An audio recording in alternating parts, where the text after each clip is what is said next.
នៅtrongឆ្នាំ2024ខ្ញុំបានធ្វើការសម្រេចចិត្តថាខ្ញុំនឹងក្លាយទៅជាអ្នកដឹកនាំបែបណាសម្រាប់ឆ្នាំ2025ពីឆ្នាំ2022ទៅ2024ទីផ្សារចលនាទ្រព្យគឺអត់ស្រួលទេជា3ឆ្នាំនៃការខាតបង់ជា3ឆ្នាំនៃសម្ពាធជា3ឆ្នាំនៃភាពហត់នឿយតើបងអាចប្រាប់បានទេថានៅក្នុងចន្លោះពីឆ្នាំ2022រហូតដល់ឆ្នាំ2024បងទទួលនៅផលវិបាកអីខ្លះខ្ញុំចង់បានថា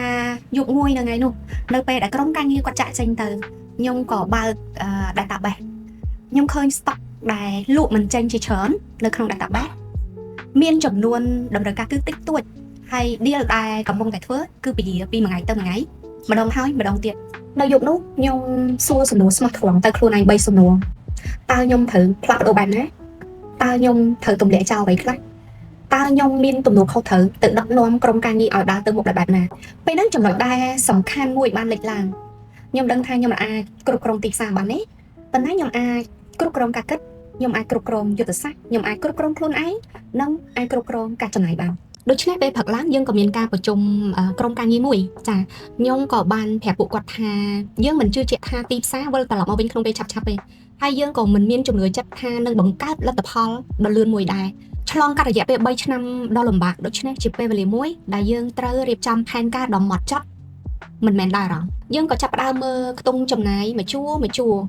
កាត់បន្ថយចំណាយដែលមិនចាំបាច់មិនផ្ដោតទៅលើការកាត់ចំណាយតាមមួយមុខទេគឺយើងទៅបង្កើតអ្វីដែលថ្មីយើងចាប់ផ្ដើមផ្លាស់ប្ដូរខ្លួនឯងដើម្បីសម្របជាមួយនឹងបរិបទដែលទីផ្សារកំពុងតែត្រូវការរៀបចំផែនការយុទ្ធសាស្ត្រថ្មីដែលកាន់តែមានភាពច្បាស់លាស់និងមានប្រសិទ្ធភាពយើងធ្វើការជ្រើសរើស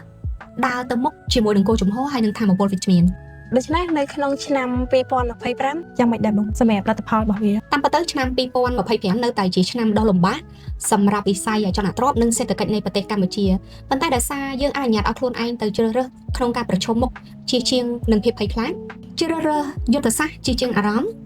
ជ្រើសរើសទំនួលខុសត្រូវជាជាងមូលហេតុនិងហេតុផលឆ្នាំ2025គឺជាឆ្នាំដែលយើងមានការផ្លាស់ប្ដូរ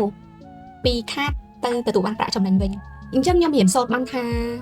ភាពជាអ្នកដឹកនាំពិតប្រាកដគឺកើតឡើងមិនមែនកើតនៅពេលវេលាដែលល្អស្មូតរលូនទេភាពជាអ្នកដឹកនាំពិតប្រាកដគឺកើតឡើងនៅពេលដែលលំបាកនៅពេលដែលយើងកំពុងតែមានភាពភ័យខ្លាចនៅពេលនោះយើងនឹងមានការបង្កើតថ្មីការគិតថ្មីអារម្មណ៍ថ្មីនិងផែនការថ្មី